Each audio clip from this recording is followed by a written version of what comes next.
bilang kayak gini, Anak ini gak mau pergi. suaranya bukan suara Ica, matanya tuh udah mata marah, serem deh. Terus, Suara cowok gitu. nggak tahu suaranya suara aneh lah, kayak suara nggak tahu, bukan suara cewek, bukan suara cowok. Padahal Pokoknya bukan siang-siang. suaranya dia. Padahal siang-siang ya. Itu keadaannya kita udah mau pulang gitu, terus rambutnya udah keringetan, udah kayak habis mandi gitu.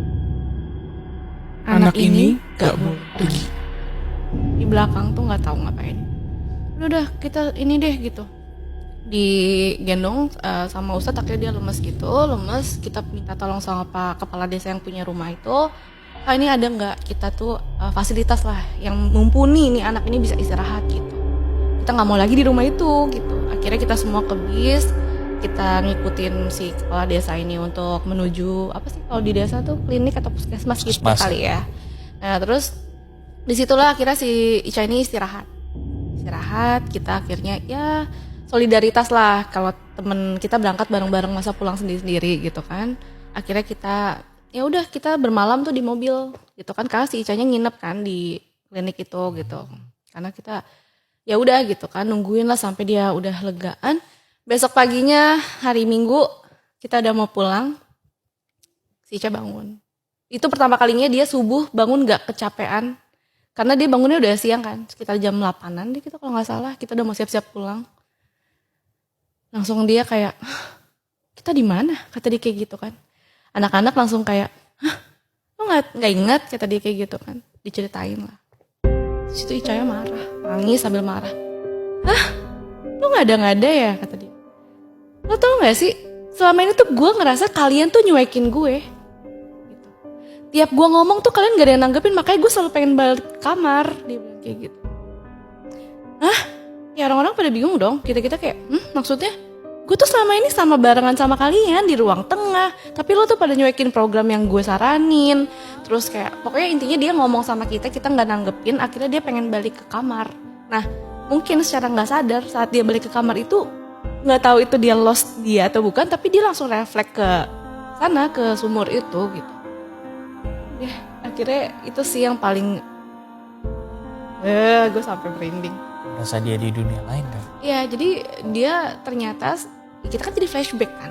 Dia selama ini, lo gak pernah keluar ini, bener-benerin sendal gitu. Ngapain gue beli sendal? Dia bilang kayak gitu. Gak pernah itu. Ke sumur juga gak ngerasa. Enggak, dia ngerasa ada di situ terus.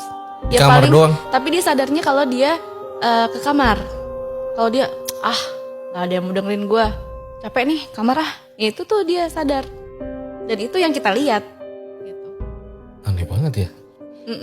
Udah semenjak itu kita di bis juga udah diem-dieman aja sih, nggak ada yang ngebahas, paling kita nyanyi-nyanyi kayak ya supaya nggak keinget lagi. Tapi Ica bilang gak kalau dia misalnya pernah ngeliat setan atau gimana? Karena kita baru kenal ya kebetulan, jadi nggak enak nanyanya. dan memang anak ini lebih ke pendiam, terus kayak emang lemesan aja anaknya. Kayak ada kan memang orang tuh yang kayak bawaannya tuh lemes kayak gitu kan. Si Chani salah satunya gitu. Tapi dari sudut pandang versi yang lain nih, teman-teman Mbak Timot itu pernah ngalamin apa aja tuh? Cerita-cerita nggak? Selama di sana gitu. Oh ada. Ada salah satu temanku cowok, dia keinget banget jam 4 subuhan gitu. Dia ngeliat ada sosok hitam gede banget di pojokan ruangan, dan itu entah kenapa katanya pindah-pindah gitu, dan selalu nemploknya ke pojokan-pojokan ruangan gitu. Itu aja sih kayaknya yang aku inget ya, karena udah udah nggak siap terima cerita-cerita lain. Udah paling aneh sih. Oke, ya memang sih ya kalau lagi di perdesaan itu kan kalau malam-malam suasananya kayak gimana gitu ya. Oh iya, dan di sana kan masih desa banget ya. Apalagi tuh tahun berapa gitu kan, belum ada apa-apa. Tau gak sih jam 7 malam itu tuh udah kayak kita di sini kayak udah jam 11, jam 12 malam gitu, sepi banget.